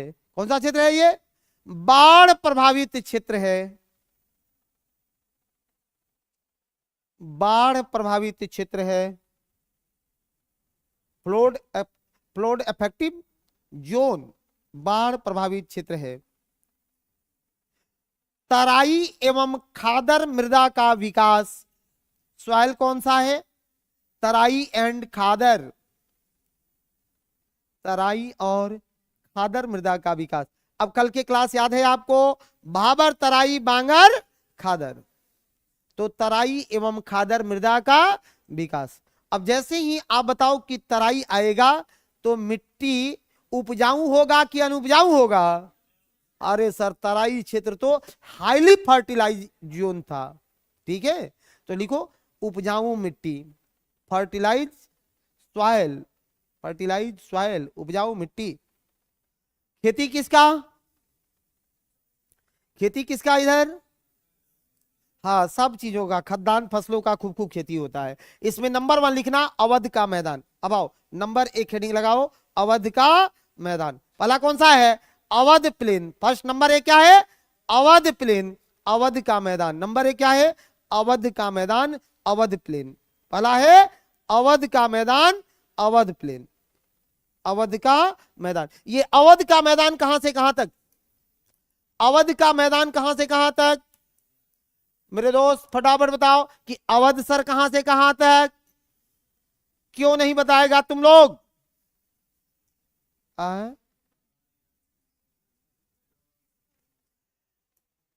अवध का मैदान कहां से कहां तक? बहुत आसान चीज है। देखो हम लोग का जो अपर गंगेटिक प्लेन का जो क्षेत्र था वह गोमती तक आकर के छोड़ देता है। तो इसको थोड़ा हम एक्स्ट्रा पढ़ा देते हैं कि यह गोमती से लेकर के और घग्गर तक, गोमती टू घग्गर तक। दिक्कत है? गोमती उत्तर प्रदेश की एक नदी है गोमती, जिस पर लखनऊ बसा हुआ है, जिस पर लखनऊ बसा हुआ है। घघरा, घग्गर ना कह के घाघरा, सॉरी प्रोनाउंसिएशन गलत हुआ, घघरा। ठीक है, घग्गर मत करना, घघरा, घघरा। इसी घघरा को सरयू बोला जाता है, सरयू है ना। हाँ, पूरे आकर के कहा मिल रही है? अपना सारण में। कहा मिल रही है? सारण में। गंगा में मिल रही है, सारण में, छपरा के पास। ठीक है, यही घगर, गोमती टू घग्गर तक। क्षेत्र कैसा है? घघरा तक, फिर घगर बोल रहे हैं हम। हाँ, क्षेत्र कैसा है ये? हाँ, बाढ़कारी क्षेत्र है। नंबर 1 लिख लेना इसमें, बाढ़कारी क्षेत्र है। कैसा क्षेत्र रहा है? बाढ़कारी क्षेत्र है, फ्लड जोन है। निर्वहनीय कृषि के कारण सस्य विविधता उच्च है। Crop diversity is highest due to sustainable agriculture. निर्वहनीय कृषि के कारण सस्य विविधता उच्च है। सस्य विविधता समझा देते हैं, सस्य विविधता, सस्य गहनता, दोनों शब्द आते हैं। Crop diversity is highest due to sustainable agriculture, due to sustainable agriculture. दिक्कत है? सुनो, इन क्षेत्रों में, हाँ आओ आप समझ लेते हैं मेरे दोस्त, इन क्षेत्रों में किस प्रकार की कृषि है? अरे इन क्षेत्रों में कृषि का रूप कैसा दिख रहा है आपको? गहन कृषि है, गहन निर्वहनीय कृषि है, सस्टेनेबल कृषि है। अब एक चीज है, अंग्रेजी वाले को ज्यादा लाभ है इस शब्द को समझने में, हिंदी वाला का गहन निर्वहनीय कृषि से कुछ भी नहीं समझ में आ रहा है। लेकिन सस्टेनेबल अगर तुमको आता है तो आ जाएगा कि सर सरवाइव करे वाला खेती हो रहा होगा। अनाज की खेती नहीं बोलते हैं मेरे दोस्त। सुनो, कृषि का वह रूप जहां किसान परिवार स्वयं मेहनत करता है और कम से कम तकनीकी का प्रयोग करके और खेती कार्य में लगता है, उसी को बोलते हैं जीवन निर्वहनीय कृषि। जहां श्रम ज्यादा लगे आप पूंजी कम लगे, श्रम ज्यादा हो और पूंजी कम हो, श्रम ज्यादा हो और पूंजी कम हो, क्या बोलेंगे उसको? जीवन निर्वहनीय कृषि। देखता है हमारे यहाँ भी जीवन निर्वहनीय कृषि होती है कि एक किसान परिवार अगर घर में 5-6 लोग हैं, 5-6 लोग हैं, तो वे क्या करते हैं? सब चल जाते हैं खेतों में अपना काम करने के लिए। भाई कम से कम तकनीक, बहुत तो मेरे गांव में है, मेरे क्षेत्र भी गांव, मेरा घर भी गांव में है। हम देखते हैं कि एकदम जो छोटा खेत वाला किसान परिवार का आदमी है, 4 भाई है, 4 को कुदाल उठाया, ट्रैक्टर को बोले वो नहीं किया, एकदम कोड़ ओढ़ के फिट कर देता है। हम कहते हैं यही ओरिजिनल जीवन निर्वाह कृषि कर रहा है। और सस्य गहनता ज्यादा है, मतलब सस्य गहनता मीनिंग्स क्या, कि खेत को कभी खाली नहीं छोड़ता है। देखना फसल से एगो काटेगा दूसरा लगैले रहेगा। अगर देखोगे जायद फसलों की भी खेती वो खूब खूब कर लेते हैं, जायद फसलों की भी खेती खूब कर लेते हैं। क्यों कर लेते हैं? क्योंकि उनके पास श्रम है। ठीक है, तो उसी को सस्य गहनता कहते हैं। अच्छी बातें हैं। आगे एक लाइन लिखना है, लिखो। कौन पूरा नहीं हुआ? क्यों, क्या पूरा नहीं हुआ है बताइए? जीवन निर्वहनीय कृषि के कारण शस्य विविधता उच्च है, शस्य विविधता उच्च है, शस्य विविधता उच्च है। क्रॉप हाँ डेंसिटी इज द हाईएस्ट। बहुत अच्छी बातें हैं। अंग्रेजी वाले के साथ अन्याय नहीं होना चाहिए, सब लिख के जाना है। ठीक है, चलो। हाँ आए, चलिए आगे बढ़ना। दूसरा लिखना मिथिला का मैदान। दूसरा कौन सा है? मिथिला का मैदान। सेकंड क्या है? मिथिला का मैदान, Mithila plain. Second Mithila plain है, मिथिला का मैदान है। मिथिला प्लेन, मिथिला का मैदान है। फटाफट लिखिए, मिथिला प्लेन या मिथिला का मैदान है। सेकंड मिथिला प्लेन है या मिथिला का मैदान है। दूसरी क्या बातें क्या है सर? मिथिला प्लेन या मिथिला का मैदान है। बहुत अच्छी बात है। ये मिथिला प्लेन है या मिथिला का मैदान है, मिथिला प्लेन या मिथिला का मैदान है। अब ये जो मिथिला का प्लेन है,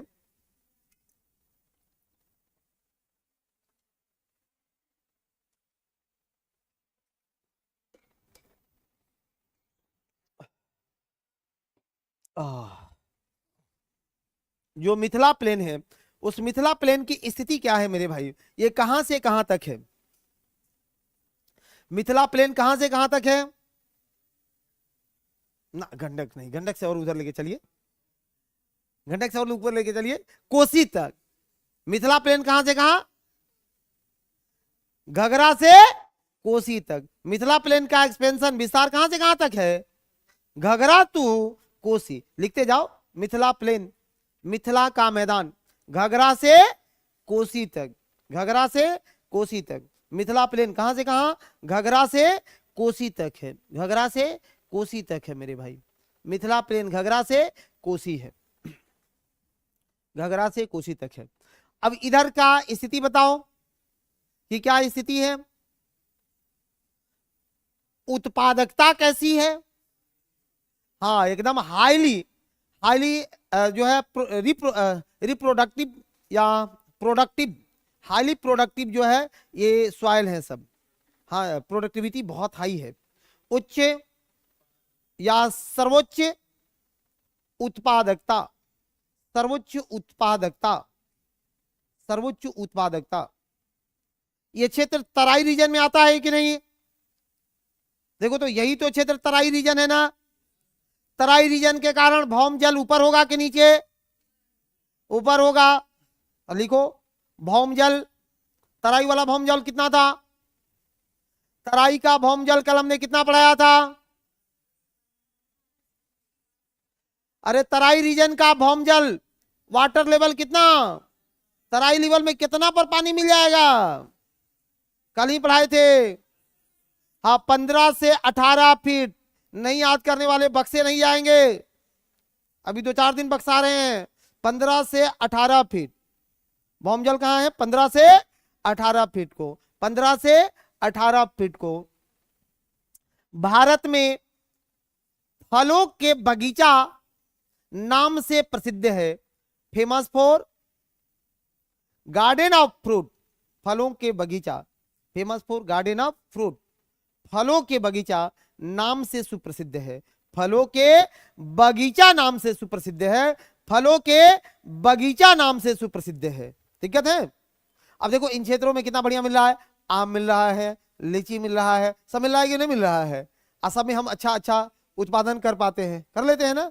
तब फलों के बगीचा नाम से सुप्रसिद्ध रहा है मेरे भाई, ये प्रसिद्धि प्राप्त है। आगे लिखना, गंगा किनारे ताल क्षेत्र का विकास हुआ है।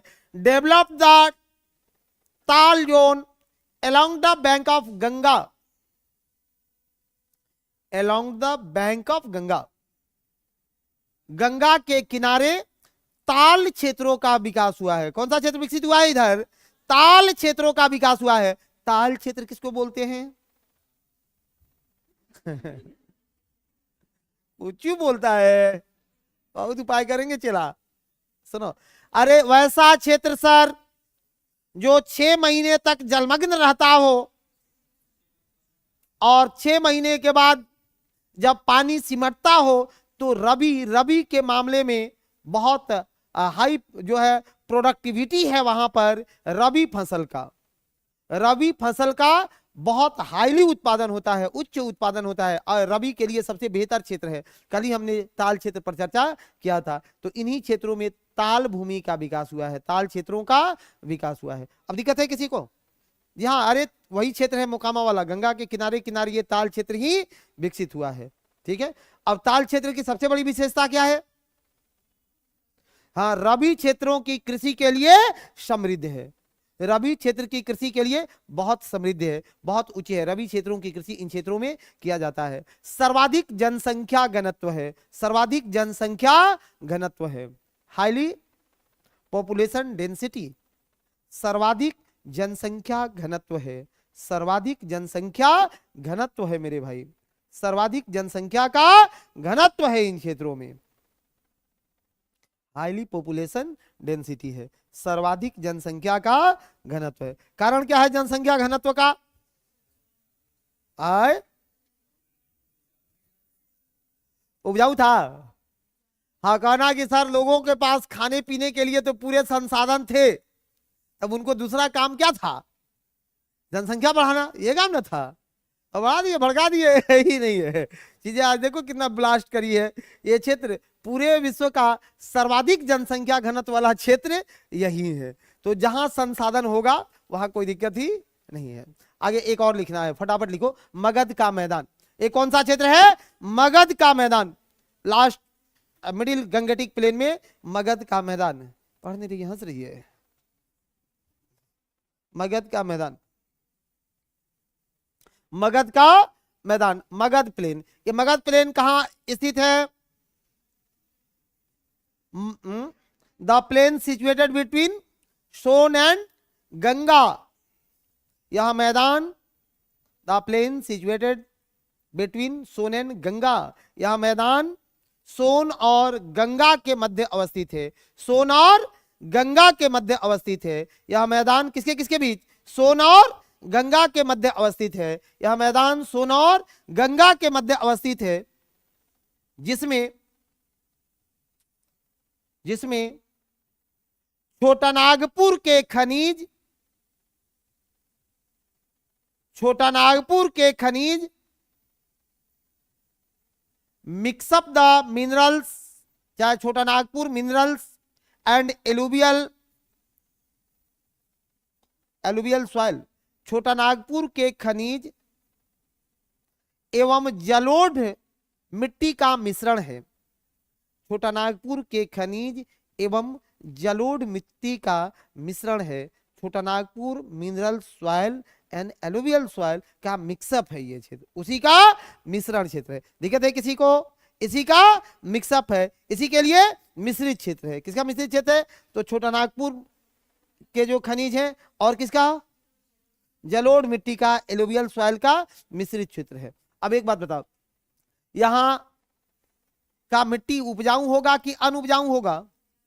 हाँ, यह भी क्षेत्र उपजाऊ है, यह भी क्षेत्र उपजाऊ है।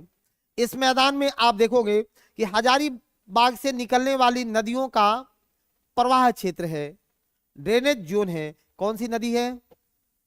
फाल्गु, नाम सुना है? ऐसा 12 मासी है। और कौन नदी है? पुनपुन। जी हाँ बिल्कुल, फाल्गु, पुनपुन, फाल्गु, पुनपुन, कोयल, शकरी, निरंजना, ये सब ना है। जी हाँ, ये सब, हाँ आगे आकर के बोलते हैं ना उसको, तो इसी को। एक नदी सकरी भी है, यही नदियों का ये क्षेत्र है। तो देखो, हमने मिडिल गंगेटिक प्लेन को भी कितने पार्ट में बांटा? 3 पार्ट में। और लास्ट में लोअर गंगेटिक प्लेन को 5 भागों में बांटा गया है। लोअर गंगेटिक प्लेन को 5 भागों में बांटा गया है। नहीं नहीं समझे?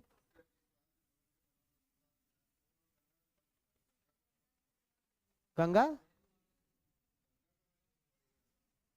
हाँ तो वो तो गंगे के मैदान में नहीं इसको पढ़ाए हैं जी। हाँ, जैसे यहाँ देखिए ये किस क्षेत्र में है सर? सर ये वही रीजन है ना कि ये है, ये रीजन है, ये रीजन है, इतना ही तो पढ़ाई हुआ है। ठीक है, ये हमारा सोन, ये हमारा सोन, क्या हुआ है? लाइन कटा है? एसी चल रहा है कैसे? सनी बाबू, सनी बाबू देखिएगा, विजय जी है?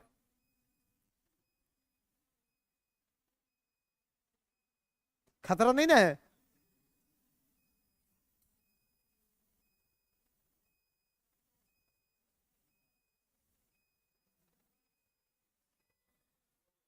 हो गया?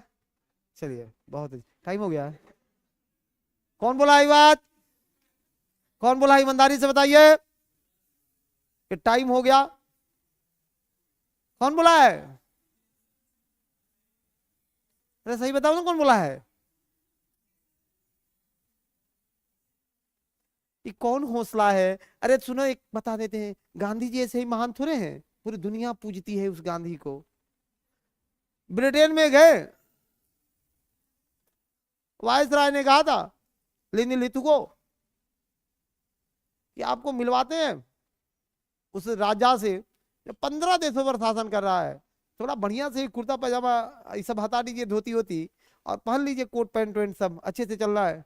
बस तुम्हारे राजा वाजा को क्या मतलब है, मिलेंगे ऐसे ही। और मिले तो राजा ने भी कहा कि अरे ये तो जितना सोचे थे उससे ज्यादा नंगा मिला। अभी तक तो सुनते आए थे कि सर वो अर्धनग्न है, लेकिन ये तो उस अर्धनग्न से भी ऊपर मिला। कहा ये बताओ कि गांधी ये कपड़ा क्यों नहीं पहन के रखता है? गांधी की वो बातें देखो, उस व्यक्ति से नजर मिला करके बात कर रहा था ना जो 15 देशों पर राज कर रहा था, 15 कंट्री पर राज था। कहा कि सर उस देश के लोगों के कपड़े कैसे नसीब होंगे जिस देश के सारे कपड़े एक व्यक्ति ने पहन रखा हो। राजा भी संकोच में कहा, अरे क्या बोल दिया, ये साहस देखो, है कि नहीं है? तब ना महान है। और तुम एक अच्छी बात को भी मेरे तक पहुंचाने में संकोच कर दिया। मैं तो कोई फांसी नहीं दिलवाने वाला था ना, इसलिए निश्चित रूप से कुछ भी कहो तो यहां तक पहुंचा दो, ये अच्छी बात है ना। उनकी एक रचना है हिंद स्वराज, कभी मौका मिले तो पढ़ना। लिखा था कि कस्तूरबा से नई नई विवाह हुई, पिताजी की तबीयत खराब हुई, डॉक्टर ने कहा 3 घंटे पर दवाई दो नहीं तो पिताजी चल जाएंगे। मैं गया था, नई शादी हुई थी, वहां कस्तूरबा के पास सोया, गहरी नींद आई, सुबह में जब देखा तो पिताजी मृत पाए गए थे। किताब में लिख दिया है, ऑन रिकॉर्ड है।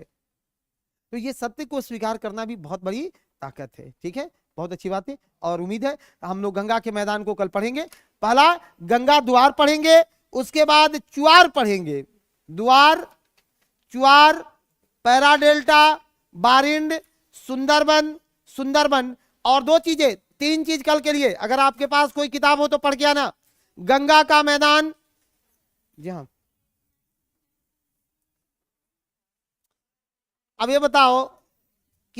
बताओ मेरे दोस्त, मेरे भाई, कि जो चीजें अगर 9th 10th में है वह यहाँ पढ़ाई हो तो तुम पढ़ोगे नहीं। वो किताबें केवल आपको बेस बनाने के लिए है, एक प्लेटफॉर्म देने के लिए है, बाकी परीक्षा का काम तो क्लास में ही मिलेगा। कोई एक बुक में नहीं है, 10-12 किताबों की श्रृंखलाओं को पढ़ेंगे तो मिल जाएगा। ये वो किताब में होता तो क्यों यहाँ आते लोग पढ़ने के लिए, वो किताबों के घर पर पढ़ के पढ़ लेते। कोई एक किताब में, सच्ची बात है कि ये नहीं है, एक ऑर्डर में नहीं है। सुनो, कल एनसीईआरटी से एक बार कोशिश करिएगा पढ़ने के लिए। लोअर गंगेटिक प्लेन, दूसरा असम का मैदान जो ब्रह्मपुत्र वाला क्षेत्र है, ये पूरा हम लोग का मैदान असम तक गया है ना, असम। और तीसरा की कल ही के क्लास में शुरू करेंगे सबसे इंपॉर्टेंट फिजियोग्राफिक रीजन का पेनिनसुलर इंडिया, प्रायद्वीपीय भारत। अगर वो नहीं पढ़े तो कुछ नहीं पढ़े, क्योंकि प्रायद्वीपीय भारत ही तो जननी है, प्रायद्वीपीय भारत का ही निर्माण सबसे पहले हुआ, इसलिए कल की क्लास में उसको निश्चित रूप से देखना है। थैंक यू सबको।